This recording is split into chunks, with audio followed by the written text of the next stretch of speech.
Welcome.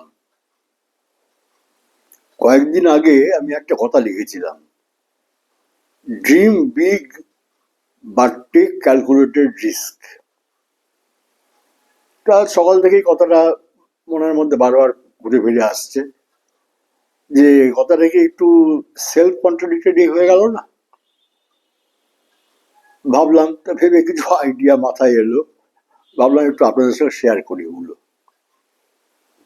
ঠিক আছে, ধরুন জীবনে চলতে গেলে তো আমাদের স্বপ্ন দেখতেই হবে, স্বপ্ন আমরা দেখিও। তবে সেই স্বপ্নের কথা বলছি না আমি, যে ঘুমিয়ে ঘুমিয়ে আমরা যে স্বপ্ন দেখি, ও ও স্বপ্নের কোনো গুরুত্ব নেই বা কোনো অর্থ আছে বলে আমার মনে হয় না। যাই হোক, স্বপ্ন আমরা দেখব, এমন স্বপ্ন দেখব যা আমাদের জীবনে একটু হলেও অন্তত এগিয়ে নিয়ে চলার পথে সাহায্য করবে। যেমন ধরুন, আমি ভাবলাম আমি একটা বড় একটা ধরুন জাহাজ কোম্পানি তৈরি করব। ঠিক আছে, ভাবলাম, ভাবতে কোনো দোষ নেই।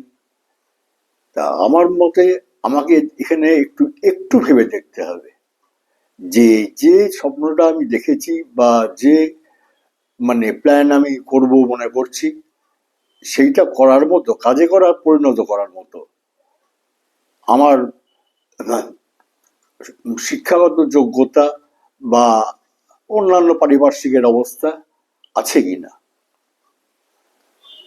যদি না থাকে, তাহলে কি আমি ছেড়ে দেবো সেই বুদ্ধি, সেই আইডিয়াটা? না, ছাড়বো না। আমার মতে তখনই ওই কথাটা আসবে, ক্যালকুলেটেড রিস্ক। রিস্ক নিতেই হবে, কোনো কিছু বড় কিছু করতে গেলে রিস্ক নিতেই হবে, কিন্তু আমার মতে রিস্কটা এমনই হওয়া উচিত যে একটু হিসেব করে নেওয়া দরকার। সেটা কেমন? সেটা ধরুন, রিস্ক তো, যেহেতু কথাটা রিস্ক, সুতরাং এটা সবসময় যে খাটবে বা ফুলফিল হবে বা আমি করে উঠতে পারবো সেটা সম্ভব নাও হতে পারে। তা আমরা খারাপটা সাধারণত ভাবি। ঠিক আছে, আমি দেখা গেল এটা পারলাম না করতে, বা আমি কাজটায় সাকসেস পেলাম না, তাহলে এমন অবস্থা যেন আমার না হয় যে আমি শেষ হয়ে যাই। হ্যাঁ, যে কোনো কাজে রিস্ক যদি না খাটে, কিছু লস তো হবেই, কিন্তু কথাটা এখানেই উঠছে, ক্যালকুলেটেড রিস্ক, যে সেই লসটা যেন আমার সহনীয় ক্ষমতার মধ্যে থাকে, যে যেটা না হলে আমি একেবারেই যদি ফুলফিল না হয় রিস্ক বা না খাটে, আমি যেন শেষ না হয়ে যাই একেবারে, আমি যেন আবার ঘুরে দাঁড়াবার মতো জায়গাটা আবার আমার পেছনে থাকে। যেমন ধরুন, আমি সাঁতার শিখতে চাই। তা সাঁতার শিখতে হলে তো কারো কাছ থেকে শুনে বা কোনো বই পড়ে করা যায় না, তার জন্য আমাকে জলে নামতেই হবে। যে এখানে কি করতে হবে আমাকে, আমার আমার চিন্তা অনুযায়ী আমি ডাঙার ধার দিয়ে দিয়ে আগে অভ্যাস করব, প্র্যাকটিস করব, তবে তো আমি গভীর সমুদ্র বা নদীর আরো ভেতরে যাওয়ার কথা ভাবতে পারি। তা না করে প্রথমেই যদি আমার সেই দক্ষতা অর্জন না করে আমি আগেই নদী বা সমুদ্রের গভীরে যাওয়ার চেষ্টা করলাম, সেখানে আমার জীবন সংশয় হতে পারে, তাই নাকি? সুতরাং প্রত্যেকটা ক্ষেত্রেই আমার মনে হয় আগে সেই জায়গাটা কিছুটা হলো পৌঁছানোর জন্য আমাকে সেই কিছু দক্ষতা অর্জন করা দরকার।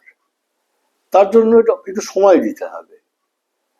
হঠাৎ কোনো জিনিস একদিনে বড় হয় না।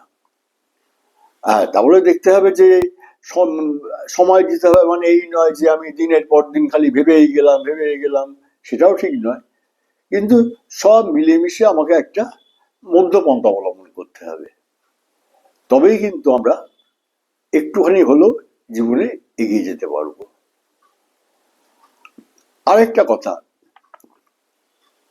আমরা যখনই কিছু করতে যাই না কেন, আমাদের চারপাশে কিছু, আমি নেগেটিভ লোক কথাটা বলতে খারাপ লাগছে, কিন্তু কিছু লোককে আমরা পাই যারা আগেই আমাদের নিরুৎসাহ করে, যে না এই করে কিছু হবে না বা এটা করা সম্ভব নয়। তা আমার একটা পরামর্শ বা সাজেশন যাই বলুন না কেন, এটা হচ্ছে এরকম লোকের কাছ থেকে একটু দূরে থাকার চেষ্টা করুন, কারণ এরা সবসময় আপনার পেছন থেকে টেনে ধরবে, সামনে এগিয়ে যেতে সাহায্য করবে না। সমমনস্ক লোক যারা আছে তাদের সঙ্গে ওঠা বসাটা একটুখানি বাড়ান। আর যে কোনো জিনিসই একটু ছোট থেকে শুরুই আমাদের করতে হবে, যেহেতু আমরা মানে মোটামুটি ধরুন সবাই আমরা মধ্যবিত্ত পরিবারেরই লোক। এই যে আমাদের আজকে আইফোন আমরা ব্যবহার করি, এই আইফোনের প্রতিষ্ঠা কিভাবে হয়েছিল? ছোট্ট একটা গ্যারেজ ঘরে 3 বন্ধু মিলে এটাকে শুরু করেন। তা আজকে তো আইফোনের সাফল্য বা যে কোম্পানি তারা তৈরি করেছিলেন, অ্যাপল কোম্পানি, তার সাফল্য আমরা চারিদিকে দেখতে পাচ্ছি।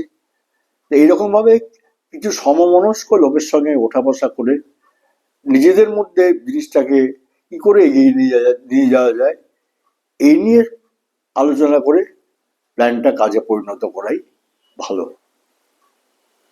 Thank you.